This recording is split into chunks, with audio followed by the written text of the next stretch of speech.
I'm on. Did you get my little countdown?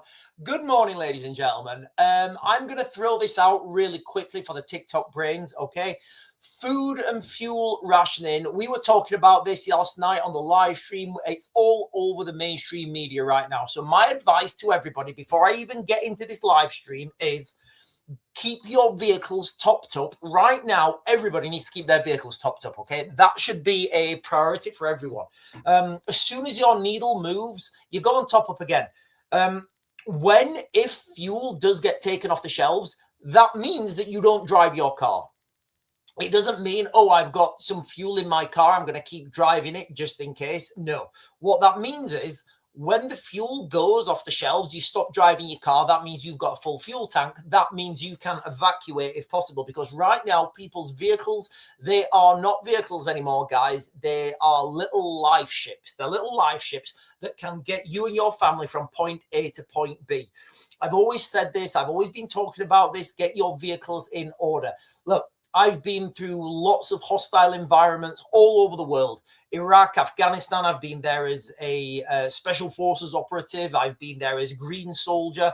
Not green, maybe with green camouflage paint on my face. I've been there as a security contractor. I've been there as an industrialist. And each and every time, your vehicles will get you out of more problems than they don't. So look, guys, I threw that out there quickly before I get onto the crux of this video. Please share this video with your friends and family and just say, hey, listen, can you watch the first 2 minutes 30 of this video? Because this guy, Raven, he's telling people what's coming. So that's what I want to focus on today, guys, okay? Rationing, food and fuel, I do believe they're coming, and also military conscription. Now, when I use the word conscription, it won't be called conscription, but until I know what the word is they're going to use, I'm going to use the word conscription, right? So, first of all, when I say conscription, what I mean is the government making lots of people join the ranks of the military. Now, they can do that by various ways. They can have some sort of youth incentive. They can have some sort of citizenship for service for citizenship.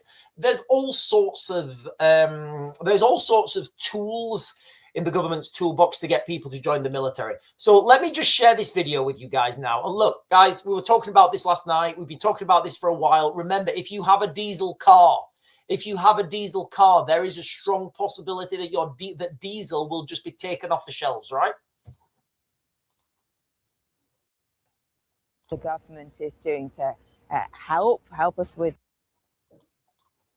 The government is doing to help us with the cost of living. There was also a pretty stark warning from him that he doesn't know what is going to happen with this war, and the longer it goes on, the bigger the impact on us here, especially in terms of our cost of living. And at the same time, there are experts warning that a severe shortage of oil and gas is now just weeks away. Well, as you might expect, the government has emergency plans in place, which will be activated in the event of a severe disruption. Those are published online, and they...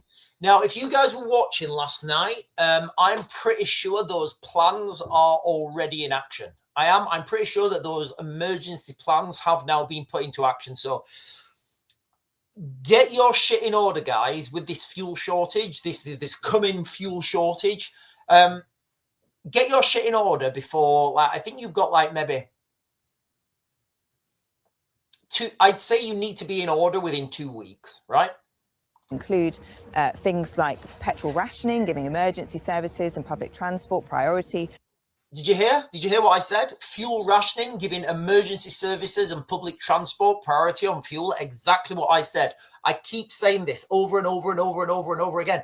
Diesel. If you've got a diesel car and you can, get rid of it, guys. All right. I'm just saying that. All right. That is I wouldn't, it's not financial advice. The reason I'm saying get rid of a diesel car, if you've got access to diesel and you own a haulage company, you're in priority, whatever, fine. If you've got access to it, right? I don't know. Maybe you can make your own diesel with cooking oil or something. I don't know. But if you have a diesel car, I would highly recommend you try and switch up to a petrol car. For fuel, reportedly also a temporary 50-mile-an-hour speed limit to reduce the demand for fuel. A government source told us that the UK has a diverse and resilient supply of fuel, that petrol stations are well stocked, imports are arriving as normal. But the key question here is when ships carrying oil and gas that supply 20% of the world's supply start moving again through the Strait of Hormuz, which is currently effectively blocked by Iran. Donald Trump has asked the UK for warships to help make that happen, and he was seemingly not happy with the response he got from the Prime Minister. Okay, so just quickly to put all this in context, all right? It doesn't matter.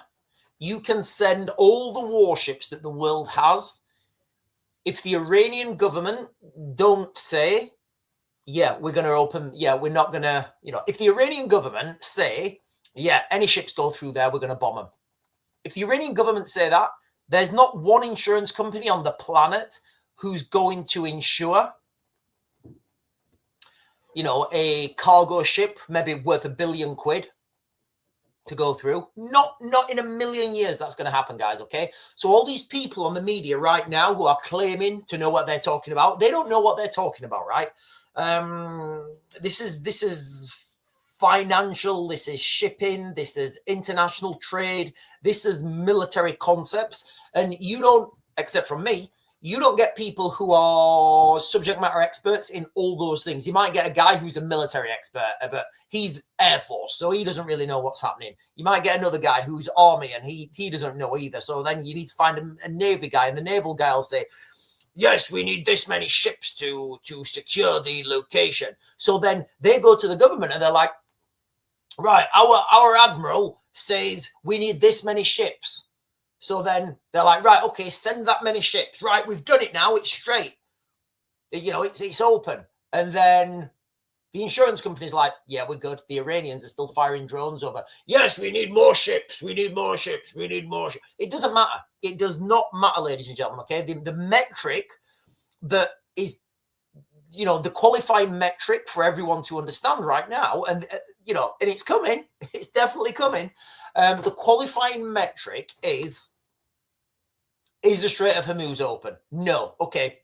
Stop flim-flammering. Stop saying you've got emergency plans, right? Stop saying you've got these stockpiles, because do you know what stockpiles are, ladies and gentlemen? And we're going to look at this today as well.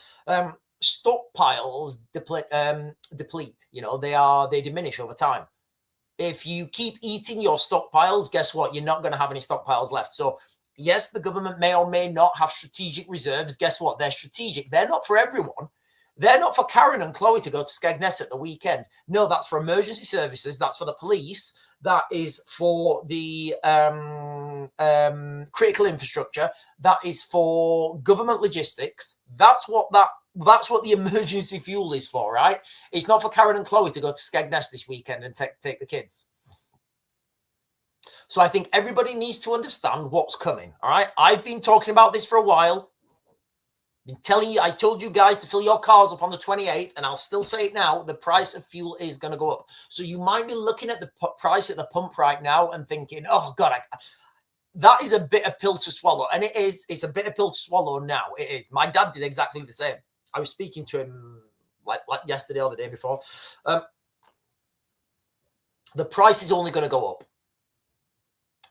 I think diesel will flatten out with rationing, or maybe it's going to be taken off, no lower than £2.50 a litre. That's where diesel's going. Petrol will be slightly lower. That's where diesel's going. Yeah, Prime Minister of UK, United Kingdom, yesterday told me I'm meeting with my team to make a determination. I said, you don't need to meet it with the team. You're the Prime Minister. You can make your own. Why do you have to meet with your team to find out whether or not you're going to send some minesweepers to us or to send some boats?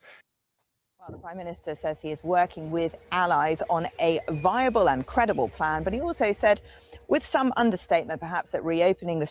Okay, so just to be clear, Britain cannot get involved in this conflict in the Middle East because very soon, potentially on the 27th, And I'm still waiting for some information to come back from Ukraine, but potentially on the 27th, we could have the boots on the ground scenario in Ukraine, British boots on the ground in Ukraine.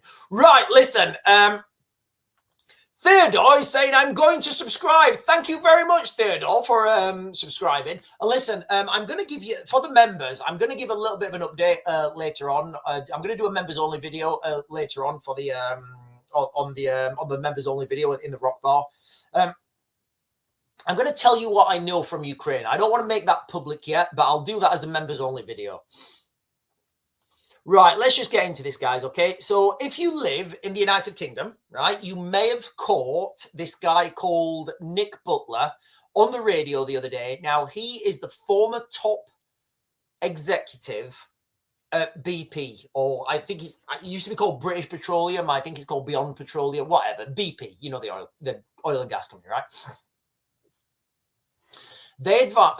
He advised Gordon Brown back in the day. He's warning that if this mess in the Middle East drags on with Iran effectively choking the global oil supplies, we're looking at a real physical shortage of oil and gas hitting our shores soon. This is not speculation. This is physics, guys, okay?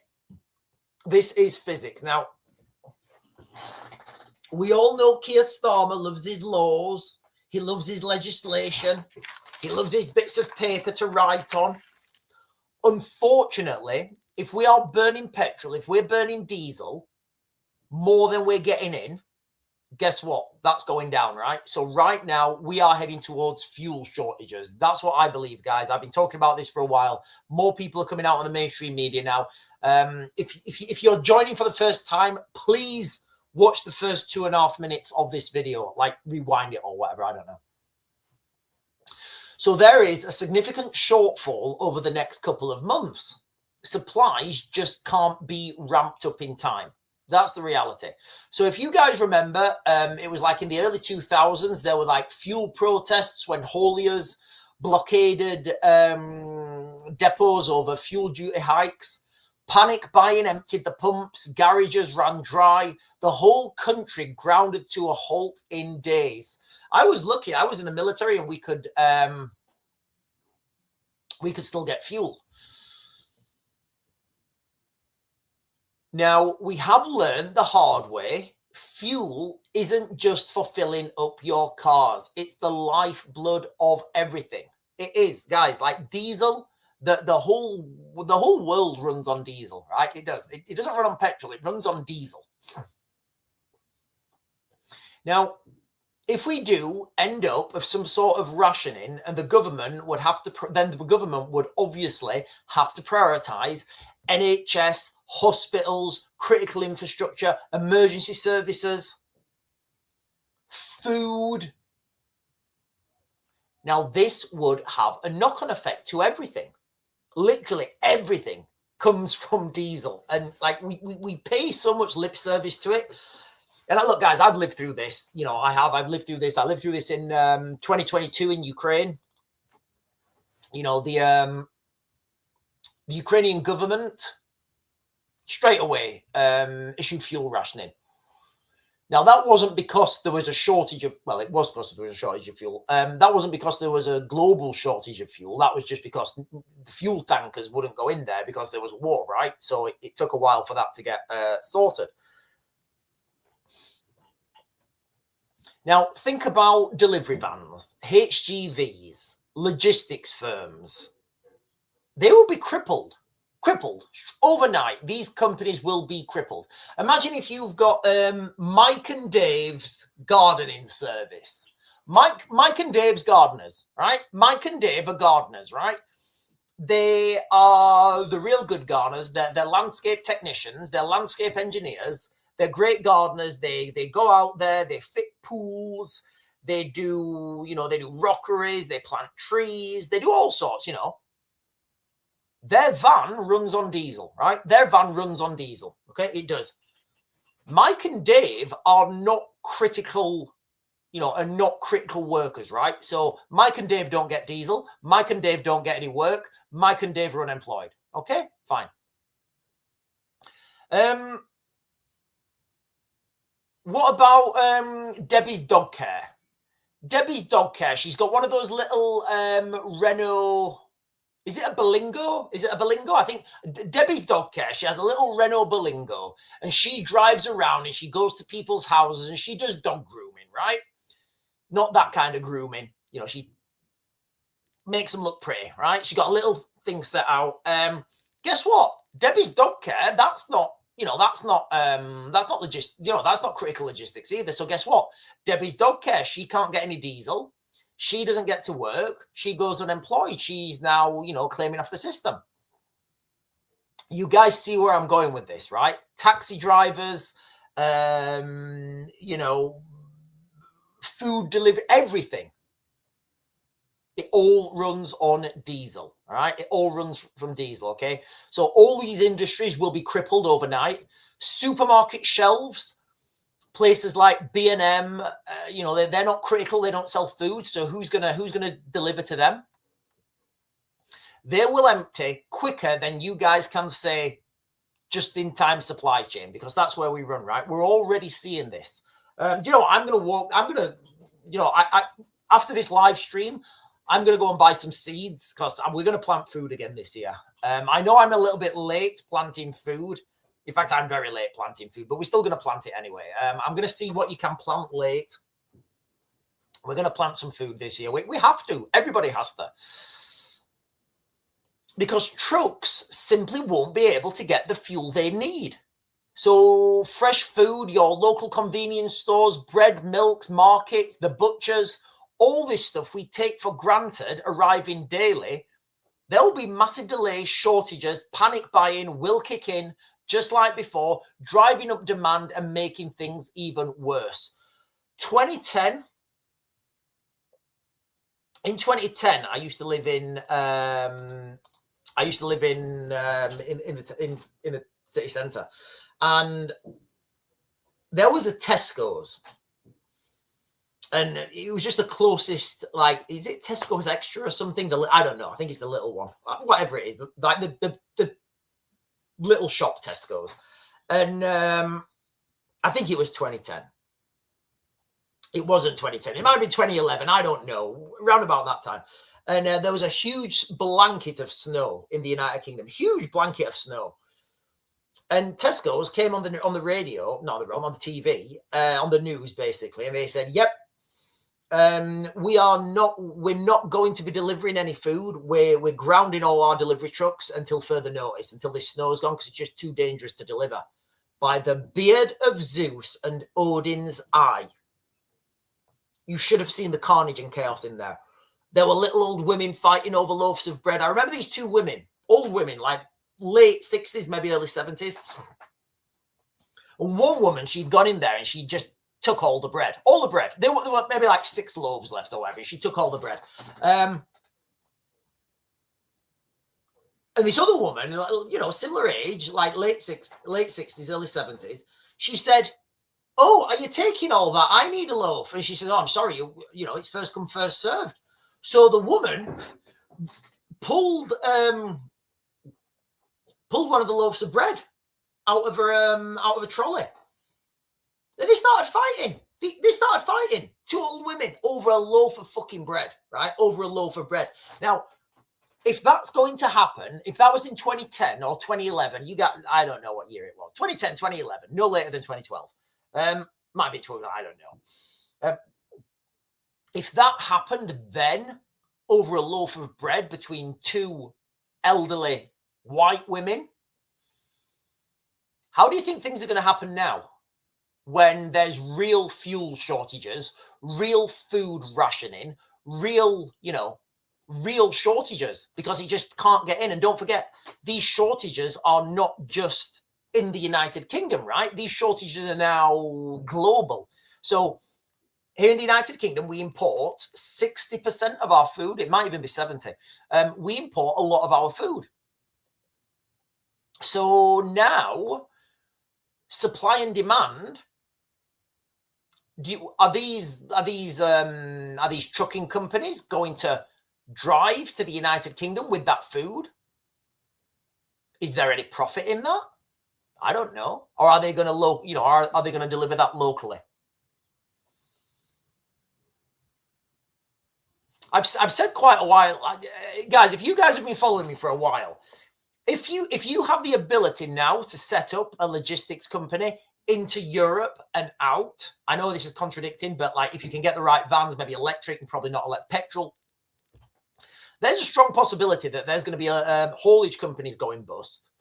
We are heading into a global conflict on an industrial scale. Very soon, we're going to have boots on the ground in Ukraine. And that's going to mean there's going to be a logistics chain, right? And the historic logistics companies that run with this much profit, they're not going to be able to operate. So they're going to go bust. So if you want to run with this much profit, if there's just you and a couple of guys, I would say there's a strong possibility that that's going to take off. So food supply and demand will go absolutely haywire. Farmers, they need diesel for the tractors, right? And machinery, processors, distributors, they all rely on lorries. Prices are about to spike, ladies and gentlemen. Spike like you've never seen them before. We all feel this already at the checkout, right? Bills, fuel, everything's going up even more. And I believe, and there will be rationing on goods as well. Now, this is not just about queuing at the petrol station, which will be real. It will absolutely be real, queuing at the petrol station, which is, bad enough. Especially for people like me who feel, I don't feel like I should queue. I don't, when I go somewhere and there's a queue, I feel like I'm far too important to queue. I'm like, what? You're making me queue? Like, I feel like I should have a personal checkout for me, but, we're not there yet. We're not there yet. Just think about all the families, everything that you try and do on a daily business, you're going to have to reschedule it, right? Who does the school run in their diesel car? That's a lot of fuel you use in a week, right? It's about the whole economy stuttering, businesses closing, grinding to an absolute halt. Yesterday we were saying there could be 100,000 jobs at risk. I think that is a low estimate.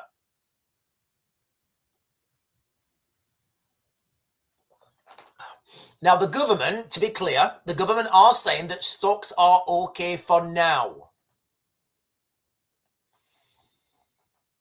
You've got to understand, if there's no more fuel coming in, those reserves will go down. They will go down, guys, okay? And when they go down, they'll be gone. And if there's no more fuel coming in, guess what? We swizzled. Now, they're talking about delaying fuel duties and capping energy bills. This is all short term. If you guys have been following me, don't expect Iran to be over for at least 3 years. Don't even consider anything becoming better and for at least 3 years. Now, we are resilient here in the United Kingdom, and I know you guys are extra resilient because you guys have been following me.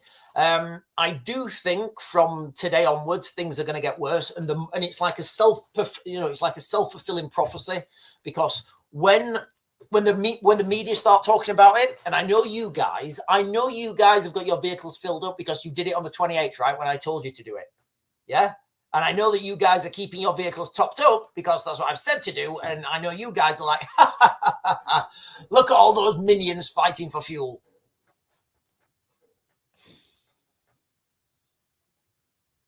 I don't think people should pay lip service to this. I don't think people should think that this is not as serious as it is. We've seen these things happen before. If you listen to people on the news, on the radio, they're talking about things in Britain, right? And we don't understand that. And they don't understand that this is a global thing, right? So, Britain's supply, we've got plenty. No, we haven't. Because everybody's going to be fighting over the same stuff, right? They're going to be fighting over it in Europe. They're going to be fighting it over it in the United. Everyone, right? 20% of the world's oil, guys. That's a huge thing.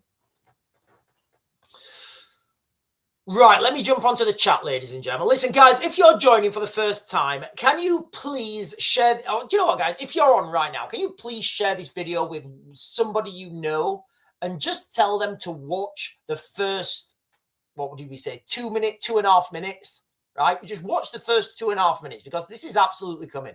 And then we'll talk about conscription or mandatory military service or whatever that is. Right, let me jump up, guys, and get some comments on the chat. Paul is saying, Sean, even if the war ends, you're talking 6 months before oil can flow. It takes a long time to restart these processing facilities. Yeah, exactly. And so there's a couple of things here. So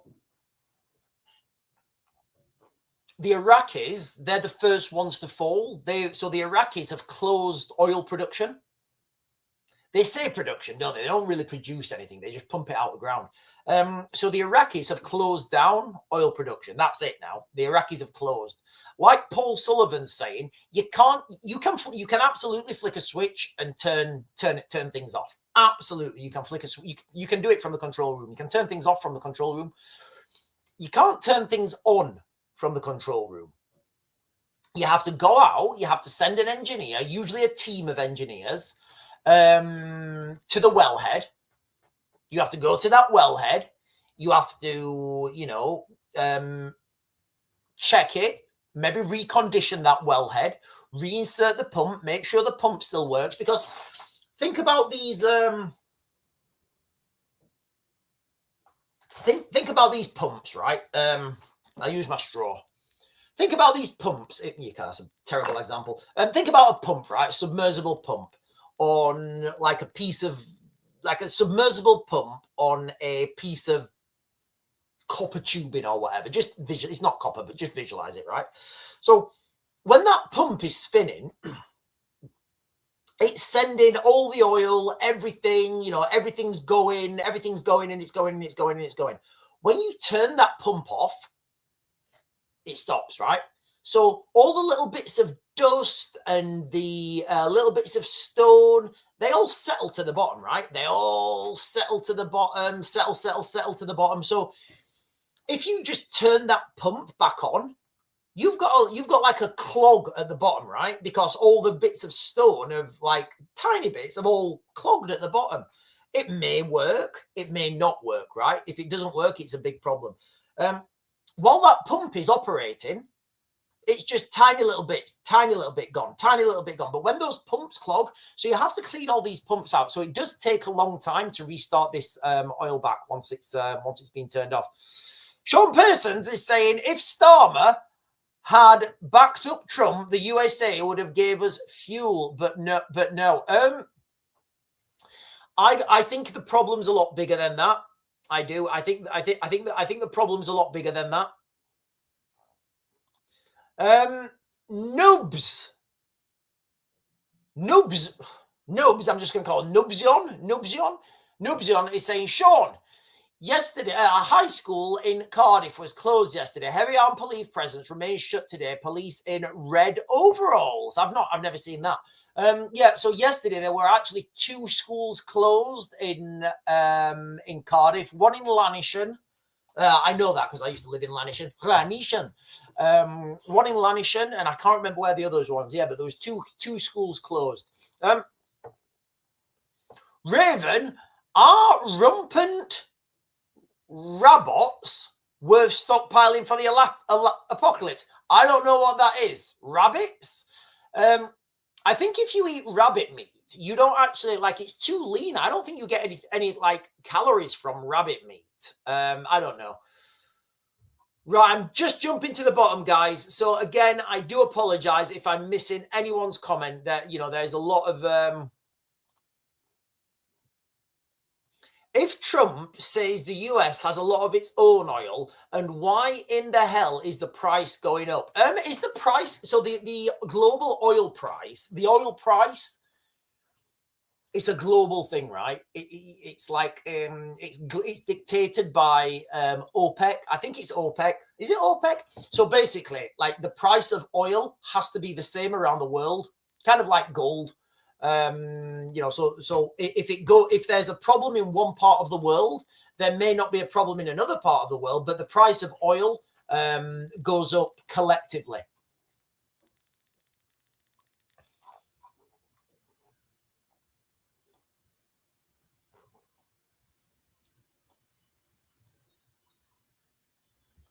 Darth Vapor is saying you'll own nothing and be happy. Keep it in the bank for these occasions.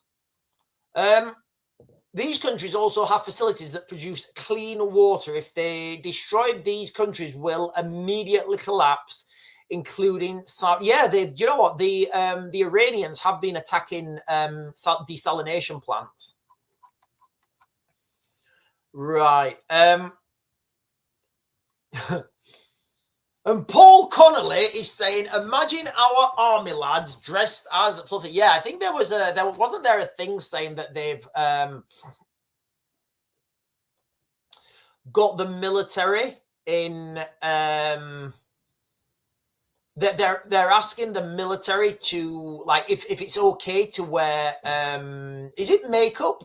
I think it's makeup. You know, when all this is happening, you've got the military asking about hang on. Hang on.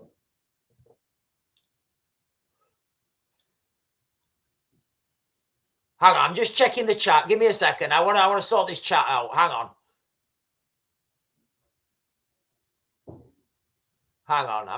Somebody's about to go in timeout.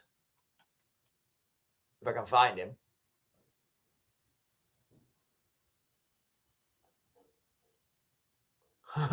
I can't find him. Oh, hang on. I'm looking up the. Right, the name that you guys have just been throwing out there. I can't find him. All right, if he's being good, we'll leave him.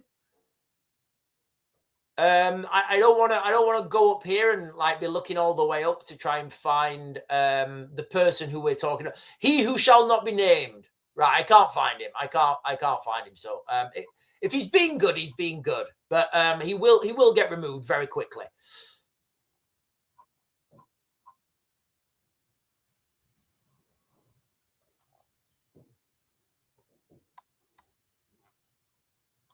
Four Paws are saying he jumps on and deletes his messages. Right, okay. So he must be jumping on and so I can't get him. Oh, hang on. This is interesting. Sean, Sweden have threatened to restrict power export over EU funding. Yeah. Here in the United Kingdom, we are very reliant on, well, in the United Kingdom, we're very reliant on French energy. So I don't know if you guys know this, but a huge percentage of, in the winter, you know, when everybody turns their kettles on or whatever, this winter's been relatively okay, but normally in the United Kingdom, we do import a lot of our energy from France. Now, the problems here lie with global energy shortages, like we're being faced with now. When there's a global energy shortage, guess what? Everybody is competing for the same energy. So at the very minimum, prices just absolutely rocket. Because now you're having all these different countries saying, "Oh no, we need energy, we need energy." And ultimately, if you live in a rich country like, you know, I guess the United Kingdom still is,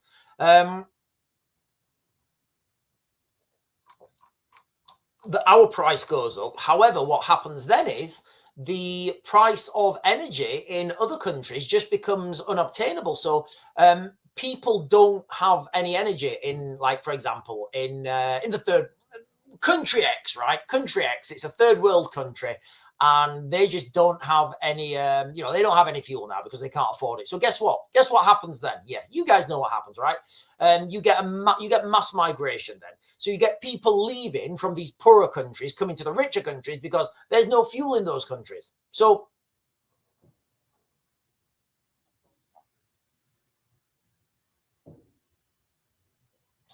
that's where we are right now with this fuel crisis. Right, let me jump on to, hang on, guys. Let me check this because I've just seen something pop up.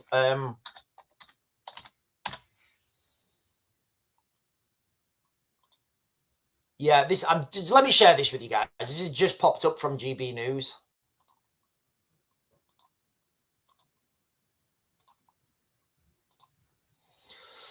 fears Britain could face petrol and even food rationing if Iran keeps the vital Strait of Hormuz shut. Britain could face major oil and gas supply shortfall within months. Yeah, we've said that, haven't we? I think it's just the same story now, repeating. Everybody else is jumping on it. What this boils down to, and look, if you want to, it's totally fine if you guys want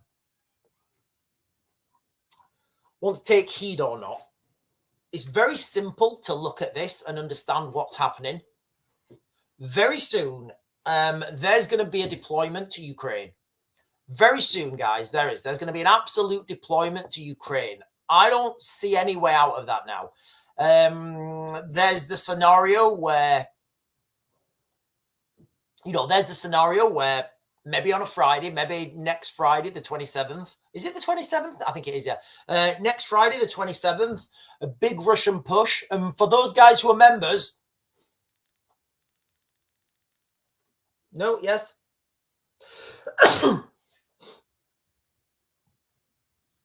Usually 3.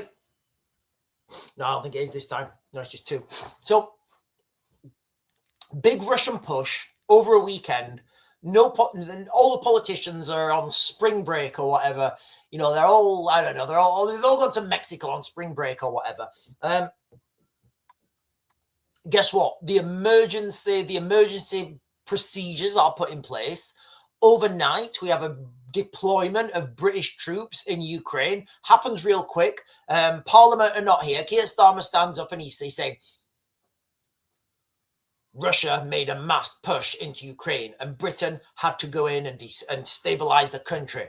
We have sent our military on a non-combatant role to save lives and restore critical infrastructure within Ukraine. We are not there as combatants. That's how they get them in, right? The inevitability, is coming. And for a while, I couldn't see the direction of travel. That's how it's going to happen. I've always said it's going to happen. It has to happen quick.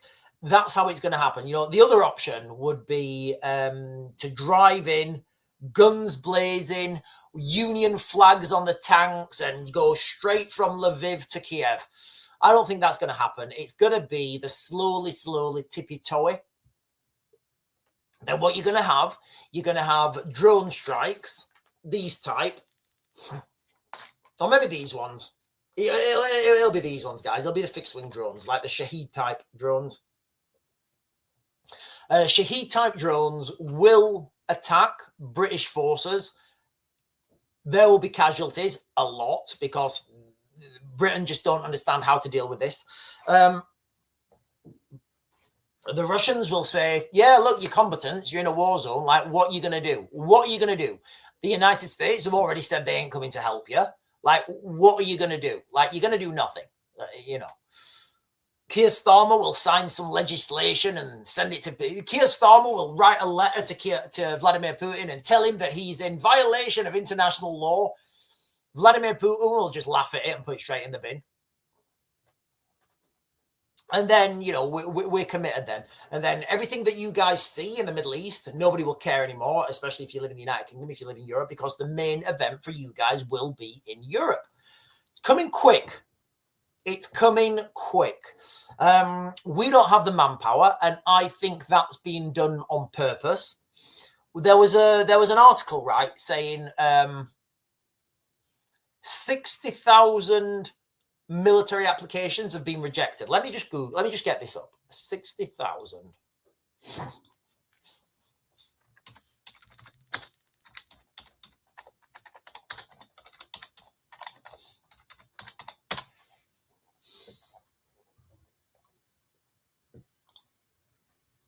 Right, there we are.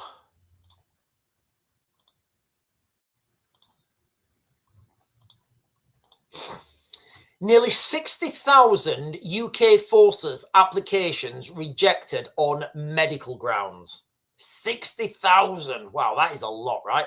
Almost 60,000 applications to join the British Armed Forces have been rejected on medical grounds. Jesus, since 2024. So we've like,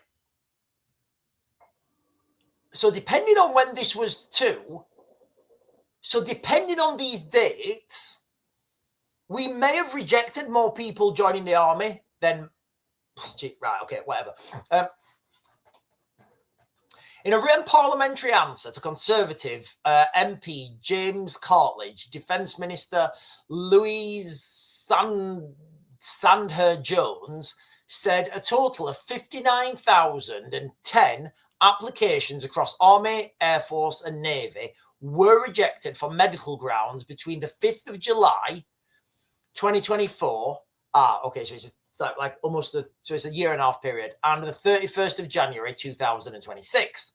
The army accounted for the vast majority of the rejections. Wow, with 45,680 applications declined on medical grounds during this period. The figure that was related to rejected applications rather than individual people. I don't know what that means. The MOD said in a single statement, applicants can apply more than once and may be rejected multiple times. So what I'm getting at here is I think there has been a concerted effort to deplete the military to bring in conscription, if that makes sense to you guys, right? Let's look on the macro now. Let's look on the macro. Let's look at the globe. Artificial intelligence, robotics, automation. We kind of don't need that many people anymore, right? You know, we kind of don't need that many more people. So what better way? What better way can you guys think of to get rid of a load of people? Yeah, we can, you know, we could con everyone. I don't know how this would work, but we could con people into having like an injection that like made you infertile, or in 10 years you just, but not many people would fall for that, right? That would be hard. That would be hard to get. And you could probably only do that once, right? You could probably only do that once, because then people would wise up to it. People would think, hang on a minute. Now all this information's out. It actually looks like that was a con. So you can probably only do that once. So once you've done that, right? If you could, you guys put in the chat whether you think that's feasible or not. The next stage would be to have a war. Now, if that war is won or lost quickly, you don't get, you don't get rid of as many people, right? So if you have a long drawn out war, and a good way to have a long drawn out war is you don't give any side an advantage. Have you noticed why that, that's that's the main reason, basically. Wars drag out long because no side really has an advantage. In Europe is like, if the Ukrainians had air superiority, they would win. If the Russians had air superiority, they could win. The fact is, the Russians have to move very slow, and I'm going to give you. Listen, guys, I've got a little update from Ukraine. I need more information before I do a public do a live stream on it. So I am going to do a members only video and talk to this about the members. But when I get that whole information, I'll share it. So the Russians are moving forwards every day. They'd be able to move a lot faster if they had air superiority, and they just don't. They don't have it. Nobody has air superiority, right? So now we're looking at this stage in Europe. It looks like the stage is set now in Europe. Can you guys put all these things together, right? So the stage is set in Europe for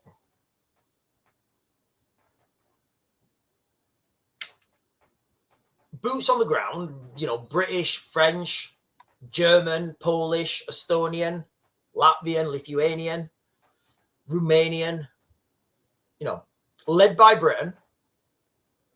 And it will be led by Britain. It'll be led by Britain because Britain have the best, by far, the best force projection capability or strike capability. But without air support. Why no air support? Well, they won't have any air support because they won't have the Americans. Why won't they have the Americans? Because the Americans have been screaming out for help in the Strait of Hormuz, and everybody's been saying no. So when the war kicks off in Ukraine, and well, it has kicked off, when there's the biggest escalation in Ukraine, I think it's coming very soon, guys, very soon, potentially this month on the 27th. We'll see. I'm not putting myself out there. I'm just saying that's a potential date.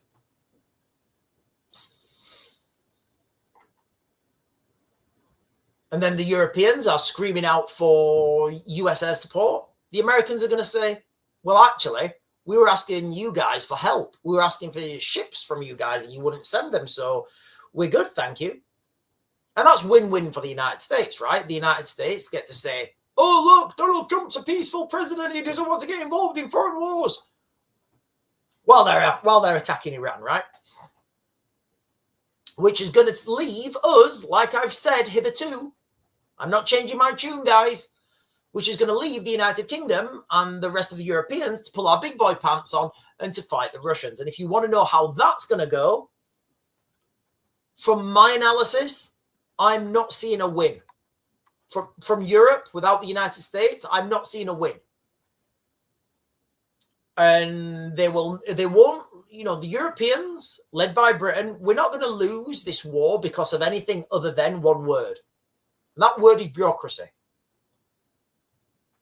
There's too much bureaucracy.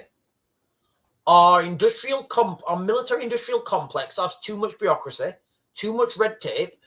And we are literally heading towards a global conflict on an industrial scale. And the only thing that will matter is who can get the stuff from their factories to the front line quickest. The Russians are doing fantastic at this. They really are.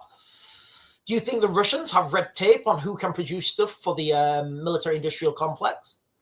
No, of course not. How do you think the Russians are making their the whole Russian military is set up and geared around using conscripts? You can't use conscripts the same way you use regular soldiers. And if you use regular soldiers the same way you use conscripts, you're not going to last very long. Two different systems of war. Now, I'll be honest with you guys. You know, I used to think, like most generals, like most colonels, like everybody that's advising the government right now, I used to think the same as them. But I've started on the path to enlightenment on the Dunning-Kruger curve. And most colonels and generals and people who advise the military right now are at the pinnacle before their fall. You know, their first, if you guys know what I'm talking about, the Dunning-Kruger curve, it's confidence before competence, basically. What it says is like knowledge over time, or is it knowledge over time? Yeah. So you've got like, imagine a graph. You've got knowledge, so confidence, not knowledge, confidence. And then you've got time. Now, what the Dunning-Kruger curve says is when you learn a little bit about something, you think you know everything. And you do. You think you know everything. Like, for example, when I was a section commander in the military, I thought I knew everything. You know, everything was a section attack. Section attack, section attack, section. Yeah, I can do this section attack. Yeah, I've got a platoon attack. It's just 3 section attacks. Yeah, I can do a company attack. It's just 3 platoon attacks, which is just 3 section attacks. And a section attack's easy because that's just pairs fire maneuver. Yeah, we've got a building over there. Remember, it's the attack. The attack's broken down into 3 phases: the approach, the assault, and the fight through. So you get high on the initial pinnacle of the Dunning-Kruger curve, but what happens is, like I did, I went to other countries and I looked at other countries' tactics, and I thought, yeah, this is, initially I thought it was ridiculous. But then you start to think, right, okay, well, actually, there's a lot more to this than you understand. So the colonels and everyone who are advising the government, they're right up at that pinnacle. They think they know everything. But as you get older and you understand how different militaries work, and they're just structured differently. You understand industrial manufacturing processes. You understand where these how drones are made. You understand where these components come from. You understand that, you know, a high-end £1 million missile may be reliant on a $1 resistor. Now, if you can't get those $1 resistors, your whole missile doesn't work. So you understand the depths of these things. You understand numbers, right? You understand numbers. So initially, when we're talking about the conflict in Ukraine, use of conscripts, I would look at this and I would say, yep, the initial, well, I would say there's not a chance that a conscript army can stand up to against a trained army. And you know, in its elemental form, that's true. However, we're not dealing with elemental forms now. We're dealing with a global conflict on an industrial scale. So now you've got to think about, you know, everything and put everything into this, you know, you've got to put everything in and you've got to think, right, okay, what is the role of the military? And then you start to see, yeah, maybe using conscripts is a better way of, you know, maybe, well, it's just a different way, right? It's just a different way. Ultimately, I don't want to go into this, guys. I have done this to death. Ultimately, a quick win. Sorry, NATO forces versus conscript military. And NATO would favor a quick win, right? And that's what you would need. So you would need a strong military to inflict a devastating. So you would need a strong military to inflict a devastating blow to a conscript army. However, if you deplete and demoralize your military over years, you don't have that ability to have a decisive win. So then you have to use conscripts, right? And if you have to use conscripts, guess what? You're getting rid of a lot of people. And that's what's coming, guys. That is absolutely what's coming on an industrial scale. Right. I've just realized the time, guys. Let me jump on and get some chat. We are talking this morning, ladies and gentlemen. We are talking this morning about the news that's out in the news that's out on the headlines for everyone, the potential of food and fuel rationing in the United Kingdom. Now, there's not just me talking about it. There is, you know, people all over the mainstream are talking about this now. I've been talking about this for a while. My advice to you guys is the same as it's always been. Fill your fuel tanks up, right? And keep them topped up. Consider diesel being taken off the shelves. Let's see what they're saying on the mainstream.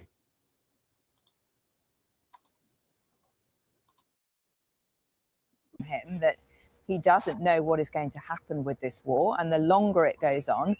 Okay, first of all, people in government right now, they don't know what they're talking about because they've got no experience, right? Most of them are career politicians, right? They've never been to the Middle East. And they're looking at this and I don't even know if they're giving, if I was in government, I wouldn't even waste my time. I wouldn't even waste my time talking about it. I would just do a national. I would if I was the prime minister. Listen, you know what? I'm in charge of Cleethorpes, and I'm the supreme leader of Cleethorpes. I'll just get up there and say, right, guys, listen, I'm not going to waste my time with this fuel thing. There's absolutely nothing we can do. We're just going to have to let it play out. I'm not going to waste my time trying to deal with something I can have no influence on.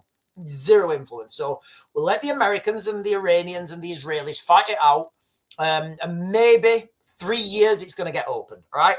Unfortunately, the price of fuel is going to rocket. So, you know, we all just have to suck it up. Nothing we can do. That's what I would say. That's what I would say. I wouldn't have closed the North Sea oil.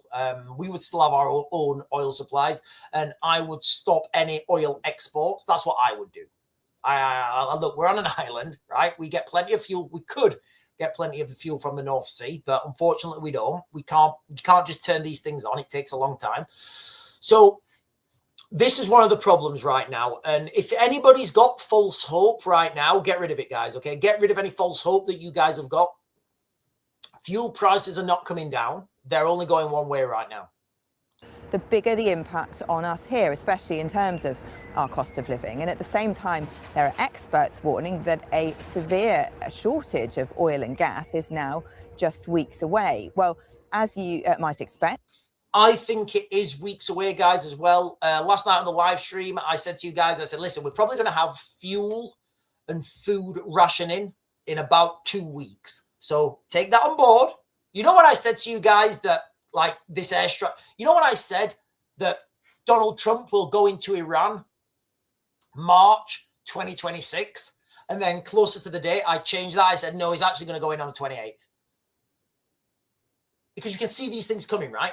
There's an inevitability. We're not getting any food fuel. Guess what? Food shortages, rationing, those things are absolutely coming. 2 weeks. Get yourselves ready, guys. the government has emergency plans in place which will be activated in the event of a severe disruption. Those are published online and they include things like petrol rationing, giving emergency services and public transport priority. Emergency services, public transport, NHS, police, fire engines, ambulances, national logistics, they're going to be the guys, they are going to be the people that get priority, right? For fuel, reportedly also a temporary 50-mile-an-hour speed limit to reduce the demand for fuel. A government I don't drive that fast anyway. source told us that the UK has a diverse and resilient supply of fuel, that petrol stations are well stocked, imports are arriving as normal. But the key question here is when ships carrying oil and gas that supply 20% of the world's supply start moving again through the Strait of Hormuz, which is currently effectively blocked by Iran. Donald Trump has asked the UK for warships to help make that happen, and he was seemingly not happy with the response he got from the Prime Minister. Okay, so everybody's watching the news right now, and you're looking at these people, and you think they know what they're talking about. They don't know what they're talking about. They have no idea what they're talking about, right? Okay, they just don't, and it's not their fault. They read off a script, right? They literally, that woman there, she's probably reading off a script that's just behind the screen. The Strait of Hormuz is not going to be open. That means the price of oil is going to go up. It's going to go up. It's going to go up. You're going to get all these talking heads, all these analysts, all these people on mainstream media. Oh, but if we do this. Oh, but if we do this. Oh, but if Britain had have done this. Oh, but Britain should be doing this. Oh, but this. It doesn't matter. It does not matter, ladies and gentlemen. Yeah. Prime Minister of UK, United Kingdom, yesterday told me I'm meeting with my team to make a determination. I said, you don't need to meet it with the team. You're the Prime Minister. You can make your own. Why do you have to meet with your team to find out whether or not you're going to send some minesweepers to us or to send some boats? Well, the Prime Minister says he is working with allies on a viable... Okay, so just quickly, I do think Britain should loan. We have 5, as I understand it, we have 5 mine clearing ships. I think absolutely we should loan them to the United States. That's just like respectful, right? Say, right, US Navy, we're going to sell these over to you guys. Here's these mine clearing ships. There's 5 of them. There they are. Off you go. I do think that would be fair. As of United Kingdom getting involved in this conflict, you've got to understand, very soon we're going to have boots on the ground in Ukraine. Very soon. So then all this rhetoric, it's all fitting in. Like on a movie. Like on a movie when you have the setup and the payoff. So like in a movie, this is what we're watching. We're watching a movie basically. In a movie, you see a setup. So you'll see a conversation at the beginning of a movie, right? For example, what's it? Sorry, I'm just thinking of this now. I don't know why I thought this is probably the worst example, but on Under Siege 2, right? Under Siege 2, nobody beats me in the kitchen. On the train. On Under Siege 2, Steven Seagal, he teaches this like Kung Fu Aikido move to like one of the porters. He says, this is what you got to do. And he shows him this Aikido move right at the beginning of the movie, right? And then at the end of the movie, guess what? He uses that move and throws somebody out of a helicopter. So that's your setup and your payoff, right? I had a friend who used to, I still have a friend actually, he's a great guy, I've not spoken to him for a while actually, who, he makes movies. And watching a movie with him was a nightmare because he would tell you what's coming. And he would talk about the lighting and everything. Like, there's so much more to a movie. In fact, sorry, let me stop sharing that. There's so much more to a movie than like watching the movie. There's the lighting, there's where things are placed, all sorts of stuff.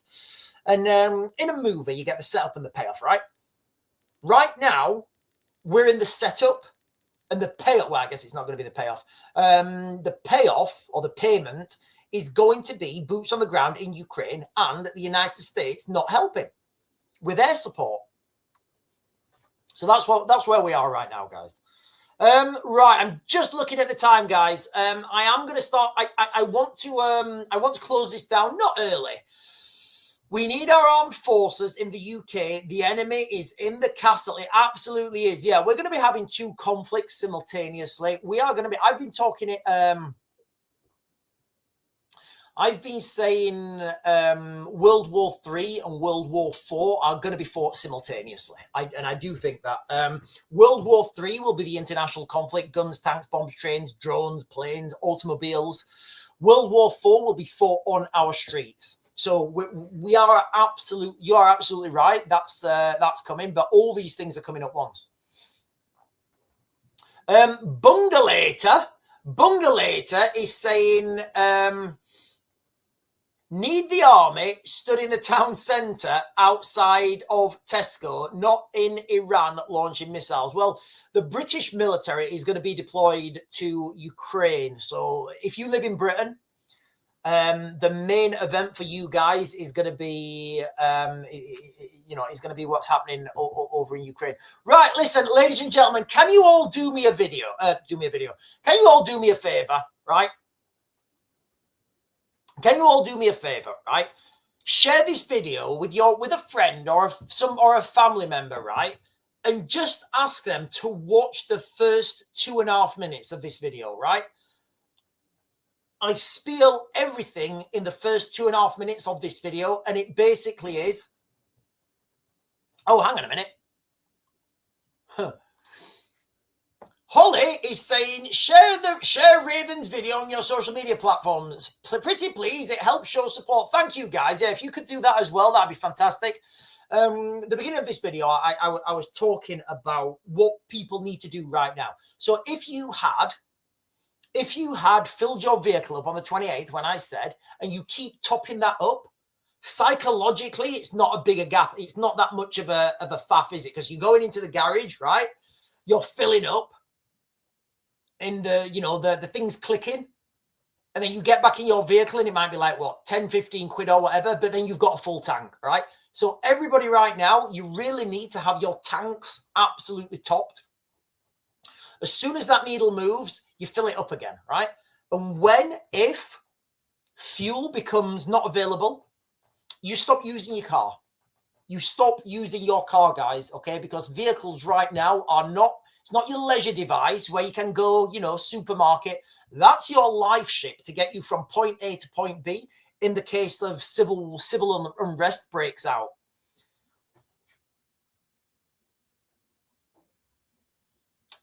Right, let me jump down. Tanks are irrelevant in space, says Darth Vader. Maybe space tanks. Donk Ni Darko is saying, God is patient and kind. Acknowledge Christ of Nazareth, his son.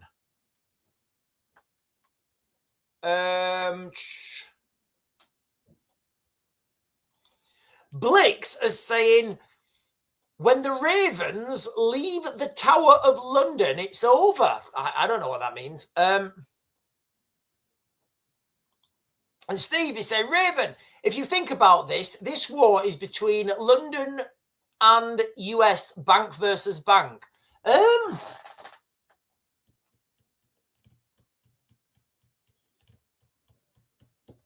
you know what? I've never actually considered that before. Now you're saying it, right? Now you're saying that. It may be. It may be. What I do know is we are seeing right now, and we are witnessing in real time. We are living through a paradigm shift. If you're alive right now, just like, you know, if you're alive right now, just be like, just take it all in, guys. Literally, just take it all in, because all this stuff that's happening, when it's over, the whole world is going to be so different. I think we're going to have China, Russia, Europe as one complete block. We're going to have the Americas, Greenland, the United Kingdom as another block. And it's going to be crazy, guys. It is. It's going to be crazy. And what you guys can do now, go and plant some seeds, right? Go and plant some seeds, right? Go and plant some seeds. I'm going to go now, and I'm going to go find some seeds to plant. We really need to start, you know, we really need to start in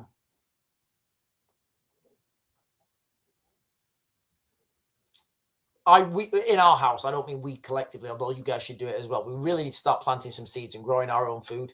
Bungalater is saying, honestly, mate, the radicalization of what 10 years ago you might have looked at and considered to be like-minded people have shown their true colors. We're surrounded by people who hate us. I feel like that. I do. I feel like, listen, I feel like that anyway, wherever I go. Right, listen, ladies and gentlemen, I am going to close this down now. I'll be back on. I'm going to try and get on back later on this afternoon. Food rationing, fuel rationing, it's all coming. I didn't really touch on conscription that much. We talked about military deployment and that it will happen fast. I bid you good evening, ladies and gentlemen. I will see you guys later. And yeah, I'll be back on at 8 definitely. And if not, I'll be back on at sometime. I will be back on at 8. Sorry, let me rephrase that. I'm going to try and get on this afternoon and do another video. If not, I'll be back on at 8. I'm literally going right now to get some seeds, like to plant some food in the garden, whatever I can. Anyway, I'll see you guys later.